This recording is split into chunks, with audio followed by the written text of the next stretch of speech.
Assalamualaikum warahmatullahi wabarakatuh. Selamat siang. Perkenalkan kami dari kelompok 5. Di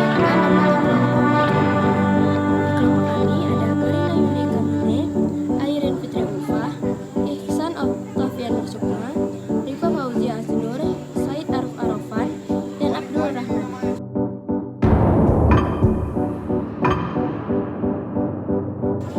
A. Estetika ilmu musik. 1. Pengertian estetika musik. Estetika musik adalah cara prinsip dan aturan keindahan musik. Estetika musik juga memperhatikan ciri khas dan keindahan musik, serta proses pengetahuan. Estetika musik dapat diartikan sebagai pengambilan sebagai karya musik. Nilai-nilai keindahan itu mempengaruhi kreativitas dan imajinasi musisi. 2. Komponen utama penentu kriteria keindahan dalam musik. Komponen utama penentu kriteria keindahan dalam musik adalah estetika dan 3. Musik-musik dalam musik memiliki berbagai fungsi sosial. Musik dapat digunakan menjadi sarana berinteraksi. Musik dapat digunakan sebagai alat komunikasi, penyampaian pesan dan isyarat. Musik dapat menimbulkan masalah bersamaan di antara pemakai. Musik dapat menjadi sebuah aliran transnasional, etnis, atau lokal. Musik tradisional menjadi bahasa cerita di Indonesia. Musik dapat diajarkan dari orang tua melalui murid. Musik dapat meneruskan ajaran agama kebudayaan ke generasi selanjutnya. Musik dapat melambangkan suatu tradisi bangsa.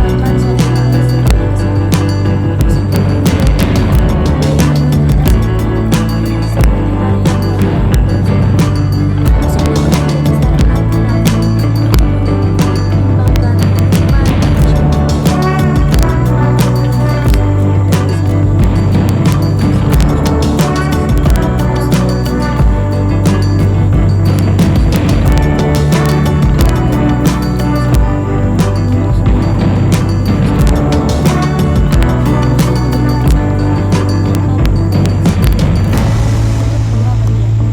seperti tarian Dayak dan Sunda. Musik dapat menjadi sarana penyampaian untuk mengembangkan keagamaan dan masyarakat. Terdiri dari dua bagian yang berbeda. Bentuk 3 bagian. Tripartit atau besar untuk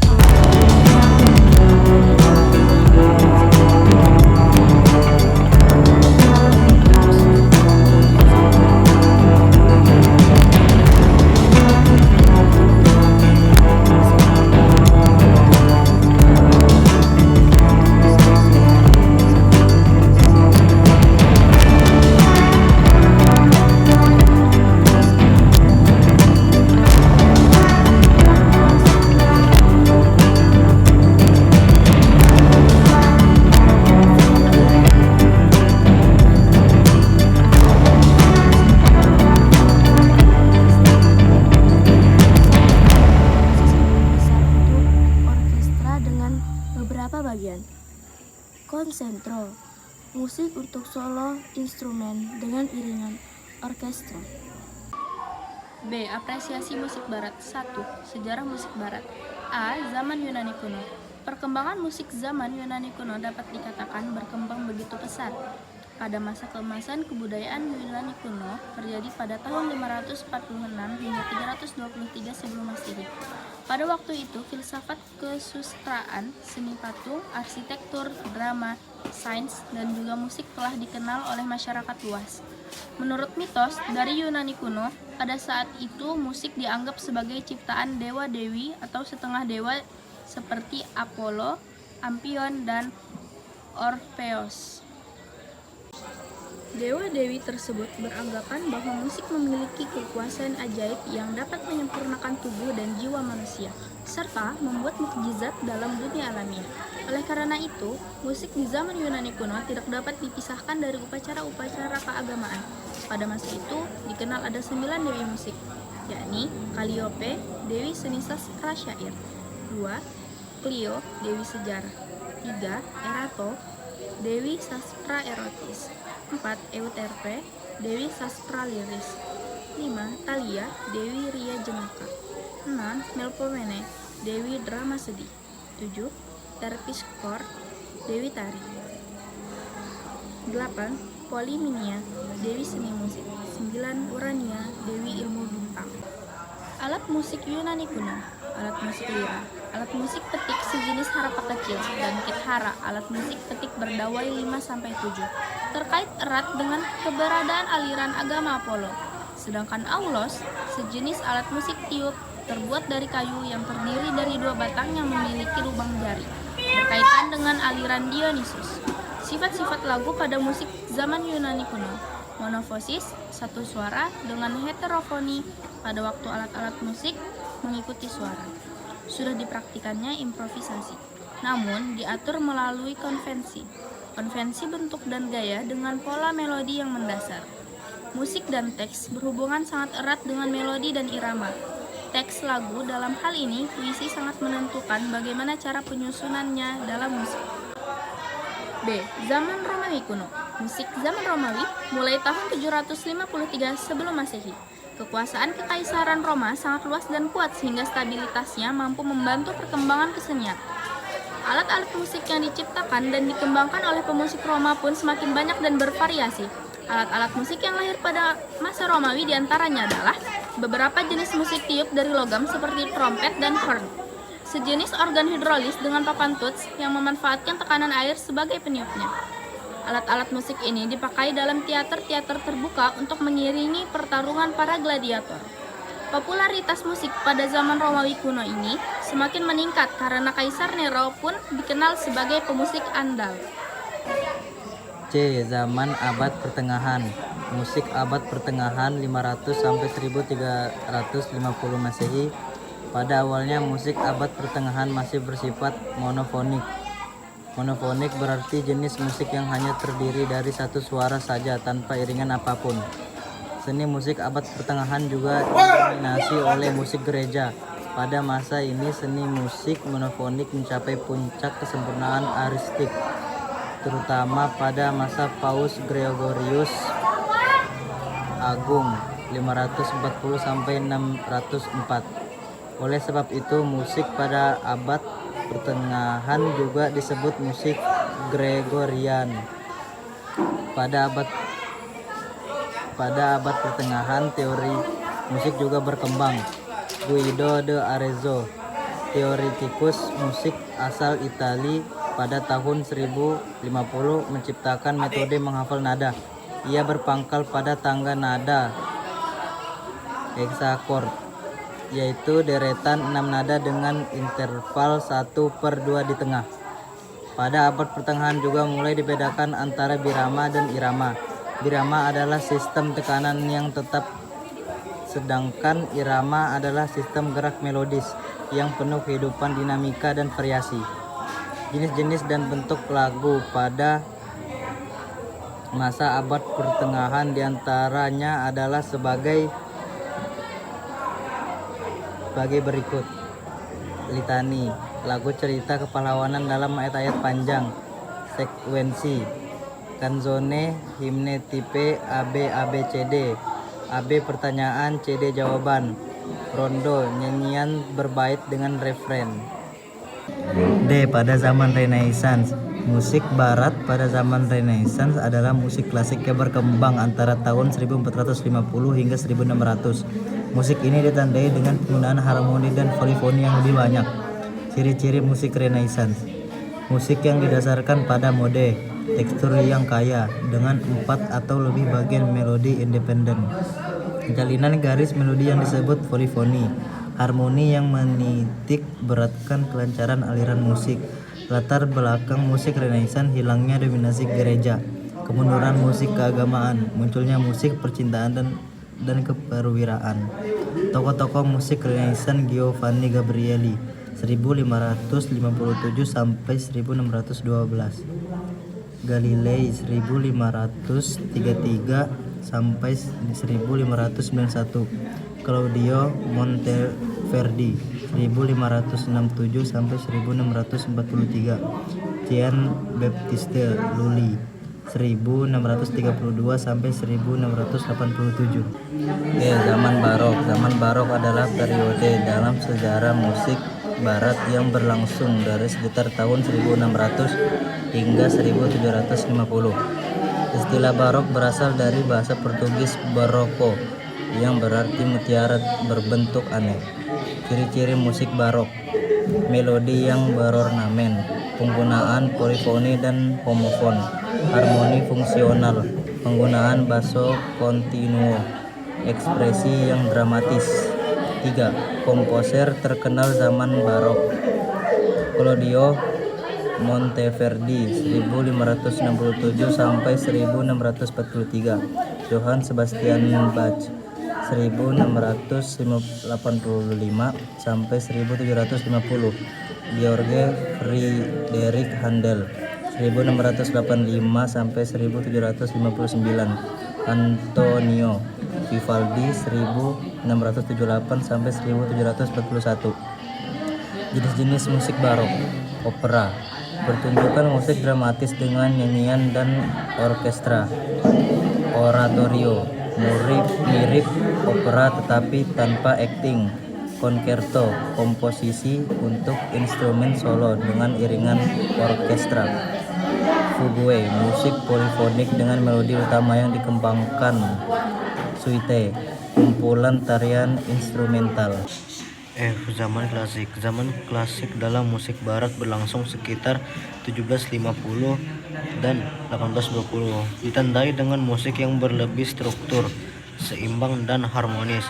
Musik pada periode ini menekankan melodis yang jelas, dinamika terhadap tekstur homofonik, dan bentuk musik yang teratur seperti sonata dan simfoni. Komposer terkenal: Joseph Haydn 1732-1809, Bapak Simfoni. Pengembangan kuartet Gesang Wolfgang Amadeus Mozart 1756-1791. Jenius musik dengan karya yang elegan dan ekspresi. Ludwig van Beethoven 1770-1827. Jembatan antara musik klasik dan romantika. G. Zaman romantik. Zaman romantik dalam musik barat berlangsung sekitar tahun 1810 sampai 1900. Periode ini ditandai dengan ekspresi emosi yang lebih mendalam, kebebasan dalam bentuk dan harmoni, serta eksplorasi tema-tema imajinatif dan nasionalisme. Ciri-ciri musik zaman romantik: ekspresi emosional yang kuat, harmoni yang lebih kompleks, melodi yang indah dan mengalir, orkestrasi yang lebih besar, tema nasionalisme, program musik, komposer terkenal dan karya mereka.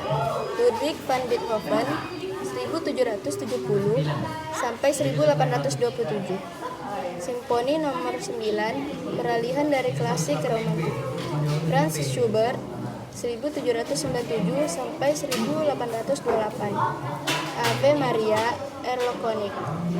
Frederick Chopin 1810 sampai 1849. Nocturnes Etudes. Franz Liszt 1811 sampai 1886. Hungarian Rhapsodies. Richard Wagner 1813 sampai 1883. Dering des Nibelungen, opera. Johannes Brahms 1833 sampai 1897. Hungarian Dance Symphony nomor 1. Piotr Ilyich Tchaikovsky 1840 sampai 1893. Swan Lake, The Nutcracker. Zaman modern. Zaman modern dalam musik barat dimulai sekitar tahun 1900 dan terus berkembang hingga sekarang. Periode ini ditandai dengan ekspresi dalam harmoni, melodi, ritme, dan penggunaan teknologi dalam musik. Ciri-ciri musik zaman modern: 1. Ekspresi dengan harmoni dan atonalitas, tidak lagi mengikuti aturan harmoni tonal tradisional, berkembang teknik seperti antonalisme dan politonalitas. 2. Ritme yang kompleks dan tidak teratur. 3. Pengguna timbre yang unik. Komposer berekspresi dengan suara baru, baik dari instrumen maupun teknologi elektronik. 4. Munculnya musik elektronik dan komputer. 5. Beragam gaya dan aliran.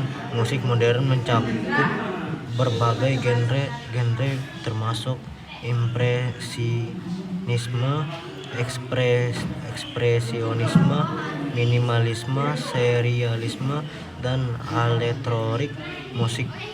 Kebetulan komposer terkenal Claude Debussy tahun 1862-1918, Igor Stravinsky 1882-1971, Arnold Schönberg tahun 1874-1951, John Cage 1912-1992. 2. Kegiatan apresiasi seni musik. Kegiatan apresiasi seni musik adalah berbagai aktivitas yang bertujuan untuk memahami, menikmati, dan nilai-nilai estetika suatu karya musik. Berikut beberapa contoh kegiatan apresiasi seni musik. 1. Mendengarkan musik secara aktif. Mendengarkan berbagai genre musik dengan memahami elemen musik seperti melodi, harmoni, ritme, dan dinamika. 2. Menganalisis karya musik. Mengidentifikasi struktur musik, bentuk, dan teknik komposisi. Memahami makna atau pesan yang disampaikan dalam musik. 3. Mempelajari biografi dan gaya komposer atau musisi. Mengenal latar belakang pencipta musik dan berbagai pengaruhnya terhadap karya mereka. 4. Menghadiri pertunjukan musik, menonton konser, opera, atau pertunjukan musik lainnya untuk merasakan langsung pengalaman musikal. Apresiasi musik barat. 5. Diskusi dan resensi musik. Berdiskusi tentang kesan, makna, dan interpretasi suatu karya musik. Menulis resensi atau ulasan musik berdasarkan pengalaman mendengarkan atau menonton pertunjukan. 6. Ekspresi melalui karya seni. Menggambar atau menulis puisi berdasarkan inspirasi dari musik. 7. Eksperimen dan reproduksi musik. Memainkan kembali musik yang sudah ada dengan gaya sendiri. 8. Workshop atau seminar musik. Belajar lebih dalam tentang teknik musik, sejarah, dan perkembangan musik melalui kegiatan edukatif. Apresiasi musik barat. 3. Fungsi apresiasi seni musik. Fungsi apresiasi seni musik adalah untuk mengajarkan cara mendengarkan musik dan mengapresiasinya. Apresiasi musik dapat juga memperkenalkan karya musik kepada publik. Berikut ini adalah beberapa fungsi apresiasi seni musik. Mengajarkan maksud mendengarkan musik, mengajarkan cara mengapresiasi musik, memperkenalkan karya musik kepada publik, mengembangkan daya kreasi dan imajinasi, mengevaluasi dan mengembangkan nilai estetika karya seni, memupuk rasa cinta terhadap bangsa sendiri dan sesama manusia, mempertahankan kebudayaan. Apresiasi musik dapat berupa kritik, pujian, dan saran.